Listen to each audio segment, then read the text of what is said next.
Հայ ժողովրդի պատմության խորքերից մինչև մեր օրեր հասած ամենասուրբ, ամենատակ և խորհրդավոր օջախներից մեկն է թոնիրը։ Այն պարզապես հացի թխելու հնոց չէ։ Այն մեր նախնիների հոգևոր և կենցաղային մշակույթի խորհրդանիշն է։ Ընտանիքի տաքության, մայրական ձեռքերի ջերմության, երկրի և մարդու անմիջական կապի մարմնավորումը։ Ծաղկան 4 տարի, կես երկերսարոչի դեմ ապրե, կեսուր սեփիլը ես բացիլեմ,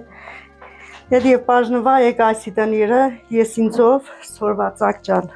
մի օրմ լավ, մի օրմ կեշ, մի օրմ հողին, մի օրմ թրին, սորվա ծաղկան, հիմյա սպեց եմ եղե,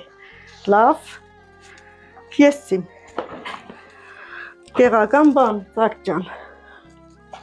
Ցանկ կնդենք կծաղկան, սիվտա լավաշը կեփինք, հետև պուլուջը կենինք, թրին հացնա ուշ է, թնդիրը լավ է, ծաղկս, կամանցեն սորվանք, հիմյա պարկ հաստծու ճան էր սաղալի, ամեն անգամատ ես թրով հաց կետում, աղջիկս, հայտանք ես ինձի սորվա,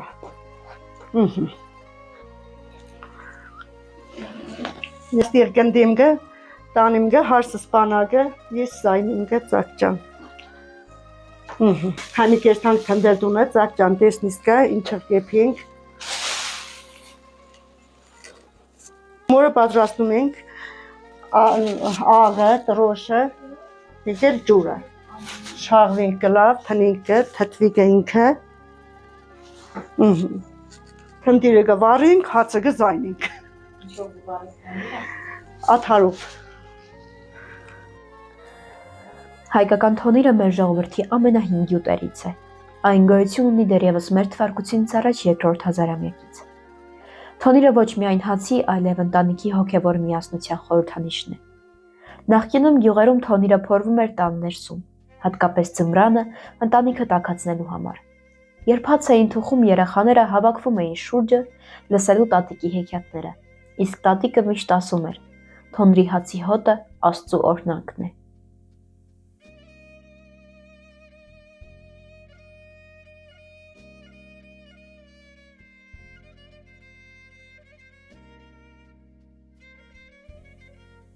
Խմորը սկսվում է աղոթքով։ Տատիկը միշտ մի փոքր աղ էր լցնում ու խաչակնքում էր։ Աղը օրհնության համար, ասում էր։ Ջուրը պետք է լինի սառը աղբյուրի ջուր, ալյուրը տեղական ցորենից։ Եվ երբ խմորը խառնվում էր, նա միշտ ժպտում էր. խմորը պիտի լսի ձեռքիդ ջերմությունը։ Եթե սառն ես, հացը չի հաջողվի։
Թոնիրը պարզապես հացի թխելու տեղ չէ, այն մեր պատմության, մեր ջերմության և միասնականության խորհրդանիշն է։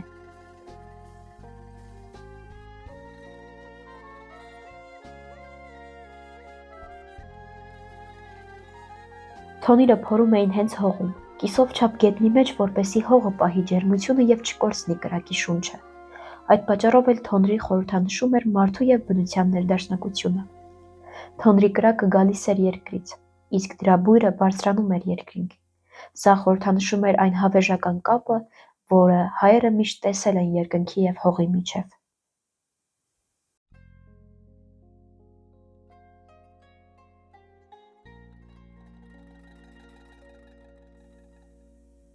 Այսօր, երբ տեխնոլոգիաները փոխարինել են հին գործիքներին, հայկական թոնիրը մնում է ավանդույթի, ինքնության և հիշողության կենդանի խորհրդանիշը։ Շատերը կառուցում են թոնիրներ նույնիսկ ժամանակակից տներում կամ բակերում, ոչ միայն հաց թխելու, այլ նաև ընտանիքի միասնականությունը պահպանելու համար։ Թոնիրը դարձել է նաև զբոսաշրջիկային խորհրդանիշ։ Այն ներկայացվում է որպես հայկական մշակույթի անբաժանելի մաս։ Այցելուները գալիս են գյուղեր տեսնելու, թե ինչպես է հայ կինը թխում լավաշ, ինչպես է բույրը տարածվում օդում, ինչպես է հողը, կրակը և մարդու ձեռքերը ստեղծում կենդանի հրաշք։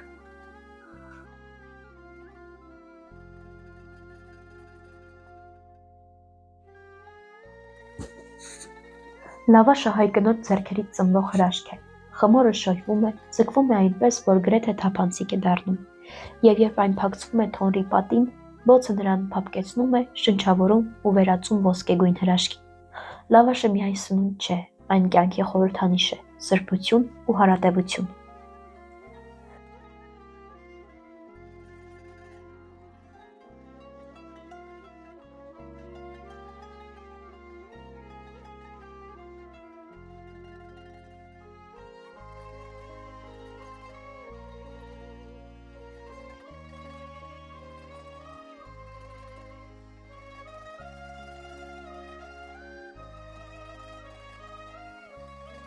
Թոնրի բույրը հողի, կրակի ու խմորի համադրությամբ մեր արյան մեջ է։ Այն հիշեցնում է հայ ժողովրդի միակ հավերժ օջախը, որն անցնում է ժամանակների միջով, պահելով անցյալը, ապրեցնելով ներկան և աննկատորեն կերտելով ապագան։ Թոնիրը պարզապես հաց պատրաստելու հնոց չէ, այն հոգևոր, մշակութային և ընտանեկան արժեք է, որը միավորում է մարդկանց, անցյալն ու ապագան, երկիրը ու երկինքը։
Բացի պարզապես հաց լինելուց, լավաշը հայերի կյանքում հանդիսանում է կրոնածիսական և պաշտամունքային նշանակություն ունեցող մշակութային տարր։ Նախ եկեք հասկանանք, թե որտեղից է առաջացել հացի լավաշ անվանումը։ Լավաշը հայկական բառ է, որը առաջացել է հենց այն պատրաստելու գործընթացից։ Խմորը կրկնակելուց հետո այն լավ քաշել են և բացել են։ Այդտեղից էլ առաջացել է լավ քաշած, լավ քաշ, իսկ հետո էլ արդեն լավաշ անվանումը։ Ըստ ավանդության հաց թխելու արարողությունը կատարվում էր վաղ առավոտյան, իսկ կրակը թոնրում վառում էր դեռևս արևածագին։ Իսկ հաց թխելու գործընթացն ուղեկցում էր բարի լույսի օրհնանքով ու աղոթքներով։ Հնում լավաշը թխել են թոնից տոն և մեծ քանակությամբ։ Այն գործընթացը հաճախ տևել է 1 կամ անգամ 2 օր։ Եղել են նաև հատուկ երգեր, որոնք կատարվել են լավաշ թխելու ժամանակ և որոնց միջոցով գովերգվել է լավաշի համը։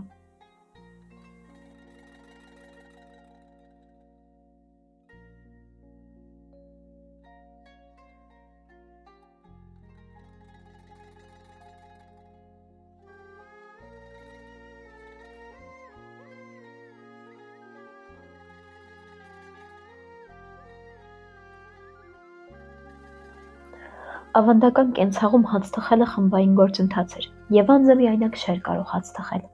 Այն հանդիսանում էր բացառապես կանանց զբաղմունք, եւ խուսափում էին, որ հաց թխելու ընթացքում թոնրատուն տղամարդ մտնի, քանի որ դա համարվում էր վատ նշան։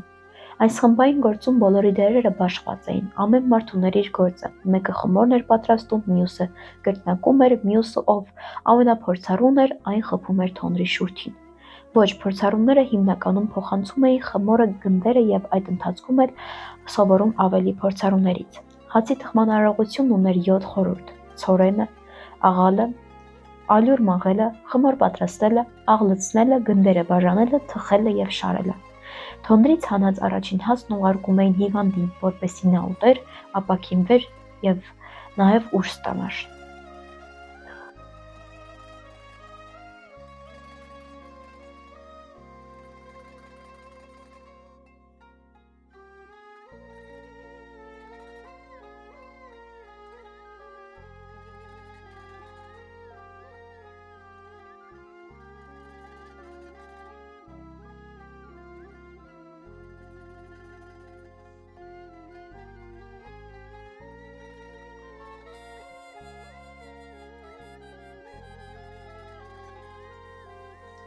Լավաշի մասին պատմում է մի առասպել, ըստ որի երբ Գեղամի թոռ Արամը պատերազմում էր Ասորեստանի հզոր թագավոր Նաբուկոդոնոսորի հետ, Արամը հանկարծ գերի է ընկնում Ասորեստանի թագավորին։ Երբ Նաբուկոդոնոսորը հրամայում է, որ Արամը պետք է 10 օր հաց չուտի, իսկ 11-րդ օրը նրանք պետք է աղեղնամարտի բռնվեին իրար հետ, արքան խոստանում է բաց թողնել Արամին, եթե նա կարողանա հաղթել իրեն։ Ամբողջ գիշեր մտորումների մեջ լինելուց հետո Արամը Նաբուկոդոնոսորին խնդրում է, որ հայկական զորքից իր համար մի վահան բերեն։ Արքան չի մերժում նրա խնդրանքը եւ սուրհանդակ է ուղարկում հայկական զորքի մոտ։ Հայկական զորքը գուշակելով, թե ինչ է ցանկանում իրենց արքան, վահանի կաղապարի տակ լավաշ է թաքցնում։ Սակայն սուրհանդակները գլխի չեն ընկնում, որ վահանի տակ հնարավոր է հաց թաքցնել։ Երբ վահանը հասցնում են Արամին, նա ասում է, որ այն այնքան էլ հարմար չէ եւ իրեն ուրիշ վահան է անհրաժեշտ։ Եվ այսպես 10 օր շարունակ սուրհանդակները մեկ վահան եւ մեկ լավաշ են բերում Արամին։ 11-րդ օրը Արամը եւ Նաբուկոդոնոսորը դուրս են գալիս մենամարտելու։ Ասորեստանի արքան վստահ էր, որ Արամը 10 օր հաց չուտելուց հետո ուժասպառ է եղել եւ ինքը հեշտությամբ կարող է հաղթել նրան։ Սակայն Արամին հաջողվում է հաղթել Նաբուկոդոնոսորին եւ վերադառնալ հայրենիք։ Հայրենիք վերադառնալուց հետո թագավորը հրամայում է, որ Հայաստանում բոլոր հացի տեսակները վերածեն լավաշի։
Եվ այսպես Թոնրիը նորից հանգիստ է։ Կրակի լեզուներն արդեն մարել են, բայց նրա ներսում դեռ մնացել է այն աննկարագրելի ջերմությունը, որը սունում է ոչ միայն մեր հացը, այլև մեր հոգիները։ Թոնրի շուրջը ծնվել են հազարավոր հիշողություններ, տատիկների ձեռքերով խմոր հունցելու, երեխաների ծիծաղի ու թարմ հացի բույրի մեջ։ Ամեն անգամ, երբ թխում ենք Թոնրի հացը, կարծես մի պահ վերադառնում ենք մեր արմատներին, մեր մանկությանը, մեր նախնիներին, ովքեր իրենց ձեռքերով են պահել այս հողի տաքությունը։ Թխելը մեր ժողովրդի համար պարզապես սնունդ պատրաստել չէ։ Դա արարողություն է մի պահ, երբ ժամանակը կանգ է առնում։ Թոնրի կողքին բոլորը հավասարում են, լինի տարեց, թե երեխա։ Հացը այստեղ երբեք պարզապես հաց չէ, այն սիրո, ջերմության, համբերության և հոգատարության մարմնավորում է։ Ամեն փափկակերտև խմոր, ամեն ծխով լի բույր պատմություն մեր տան, մեր ազգի, մեր անցյալի մասին։ Երբ տեսնում ես, թե ինչպես է տատիկը ձեռքով շոյում հացի մակերեսը, կարծես օրհնում է այն։ Հասկանում ես, Թոնրիը պարզապես կավե խորան չէ, այն կենդանի մի արարած, որ շունչ է տաքացնում, խնամում։ Նրա տաքությունը վերածվում է ընտանիքի ջերմության, նրա բույրը հիշողության, իսկ նրա լույսը հույսի։ Թոնրի բոցը մեզ հիշեցնում է, որ ինչ էլ լինի, ժամանակի մեջ մենք երբեք չենք մոռանա մեր արմատները, մեր տները միշտ կունենան մի անկյուն, որտեղ հացը թխվում է սիրով, ոչ թե շտապով, որտեղ խմորի բույրը խառնում է երգի, ծիծաղի, աղոթքի, և կյանքը դառնում է մի փոքր ավելի բարի։ Թող ամեն Թոնրի վարվի սիրով, ամեն հաց բարձրանա օրհնությամբ և յուրաքանչյուր ընտանիք ունենա իր տաք հացի բույրը, որպես խաղաղության, միասնականության և հայության հավերժ խորհրդանիշ։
Շնորհակալություն ենք հայտնում մեր հաղորդումը մինչև վերջ դիտելու համար։ Ձեզ հետ է Ախալքալակի ձայնը ռադիոն։ Մնացեք մեզ հետ, որպեսզի բաց չթողնեք հետագա հետաքրքիր հաղորդումները։